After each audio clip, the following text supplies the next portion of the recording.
यवतमाळ जिल्ह्यात विठ्ठल भक्तीचा अनोखा उत्साह पाहायला मिळालाय। सेवा समर्पण प्रतिष्ठानच्या वतीनं आयोजित अंधव्य दिव्यांग बांधवांची पायी वारी यवतमाळ इथून पंढरपूरकडे रवाना झाली आहे। गेल्या 3 वर्षांपासून ही दिव्यांगांची वारी नियमितपणे पंढरपूरच्या विठुरायाच्या दर्शनासाठी निघते। मुसळधार पावसाची तमा न बाळगता दिव्यांग वारकऱ्यांनी मोठ्या श्रद्धेनं आणि उत्साहानं पायी प्रवासाला सुरुवात केली। यवतमाळ ते पंढरपूर असा तब्बल 521 किलोमीटरचा पायी प्रवास करत ही वारी 22 गावांमध्ये मुक्काम घेणार आहे।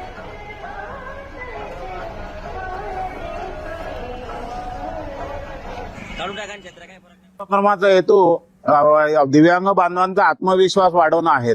या बांधवांना 22 दिवस मुक्काम करत 521 किलोमीटर अंतर पायी कापत ही बांधव तिथं पोहोचतात आणि त्यांचं म्हणणं असं आहे की आम्ही जर विठुरायाला पाहू शकलो नाही तरी पण विठुराया आम्हाला पाहतो आणि आशीर्वाद देतो, त्यामुळे आम्ही त्यांचं दर्शन घ्यायला जाणार।